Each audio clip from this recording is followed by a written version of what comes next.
रामलीला मैदान में जन सैलाब जरूर उमड़ रहा है, लेकिन तस्वीर जो अब सामने आ रही है, सरकार अब इस फॉर्मूले पर काम कर रही है, थोड़ा तुम चलो थोड़ा हम चले। यानी मॉनसून सत्र जो एक जिद के तौर पर था कि इसी सत्र में बिल पारित होना चाहिए, हो सकता है कि इस पर सरकार की डील हो गई है और सरकार अब कुछ समय चाहती है। आने वाले समय में, आने वाले सत्र में हो सकता है कि जन लोकपाल बिल के कुछ बिंदु के साथ लोकपाल बिल को पेश किया जाए। अन्ना की सेहत को लेकर चिंता सबको है और ऐसे में दिल्ली वासी और दूसरे राज्यों के लोग भी अब पहुंचने लगे हैं अन्ना को समझने के लिए, अन्ना को देखने के लिए।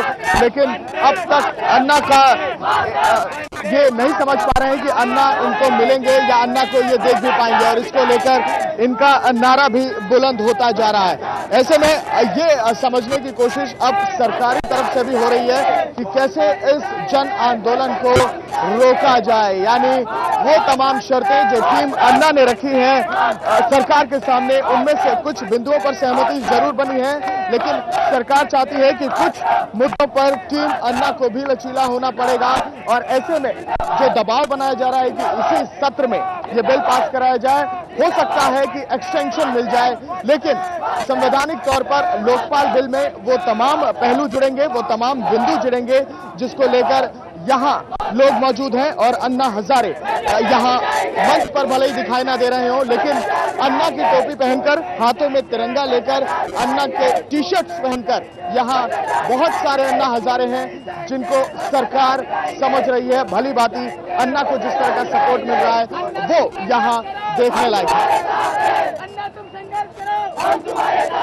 ये देखिए अन्ना का जो बॉलीवुड स्टाइल है, ये यहाँ पोस्टर्स के जरिए दिखाने की कोशिश की जा रही है किस तरह से अन्ना हिट फिल्मों में हीरो के तौर पर अब लोगों के बीच हैं, और अन्ना जो चाहते हैं, अन्ना जो करना चाहते हैं, वो तस्वीर दिखाई दे रही है।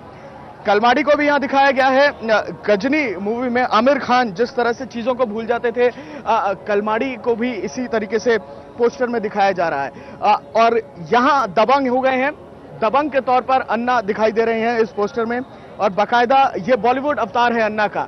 लोग समर्थन कर रहे हैं, लोग ये जानने की भी कोशिश कर रहे हैं कि अन्ना को हम अलग अलग तरीके से क्या और कैसे दिखा सकते हैं। लेकिन वरुण गांधी जो आज रामलीला मैदान पहुंचे और वो बता रहे थे, वो मिलना चाहते थे अन्ना हजारे से, और उसके बाद उन्होंने तमाम बातें मीडिया को कही। कुछ भी ऐसी ट्रिप नहीं कल शाम को मना कर दिया और आज सुबह भी डॉक्टर की टीम उनसे गुजारिश कर रही है कि आप कुछ ड्रिप ही ले लीजिए, कुछ मेडिकेशन ले लीजिए, लेकिन वो मेडिटेशन लेने को तैयार नहीं है। बहुत बहुत शुक्रिया आपका जितेंद्र। लेकिन रामलीला मैदान में तस्वीर अब बदलती जा रही है और यहाँ लोगों की भीड़ बढ़ रही है। सेहत अन्ना की सबसे ज्यादा जरूरी है, और सेहत को लेकर आइए आपको सुनवाते हैं जो डॉक्टरों की टीम है नरेश त्रेहन के नेतृत्व में जो अन्ना की देखरेख कर रहे हैं, वो क्या कहते हैं।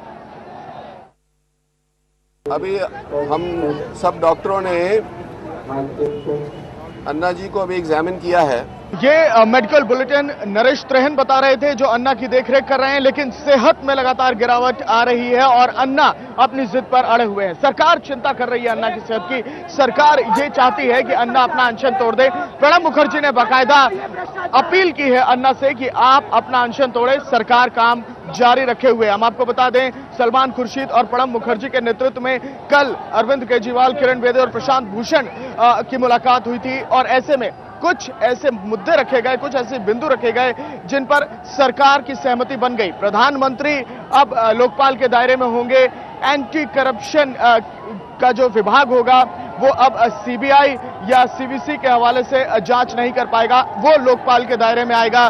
जुडिशियल अकाउंटेबिलिटी बिल भी अब लोकपाल बिल के साथ पारित होगा। सर्वदलीय बैठक सबसे महत्वपूर्ण है। संजीव त्रिवेदी हमारे संवाददाता हमारे साथ जुड़े हुए हैं। राजनीतिक गलियारों में सर्वदलीय बैठक को लेकर जितनी भी खबरें हैं वो रामलीला मैदान में भी लोग जानना चाहते हैं। संजीव, बताइए, इस वक्त प्रधानमंत्री लगभग अन्ना हजारे की सेहत को लेकर चिंतित हैं। प्रणब मुखर्जी कोर कमेटी की बैठक में तमाम हल ढूंढने की कोशिश कर रहे हैं, लेकिन सर्वदलीय बैठक पर सबकी नजर है। देखिए, आज सुबह से ही इस बात के कयास पहले कहीं ना कहीं एक समाधान सामने आ जाएगा, क्योंकि ऐसा हो नहीं सकता कि इफ्तार पार्टी की जाए और एक 74 साल का वृद्ध रामलीला मैदान में अनशन करता रहे। ये तमाम सवाल सरकार के सामने और लगातार अब सर्वदलीय बैठक पर सबों की नजर। जी, जिन बातों को आप रख रहे हैं संजीव, एक पॉजिटिव संकेत है ये अन्ना हजारे के लिए और टीम अन्ना के लिए।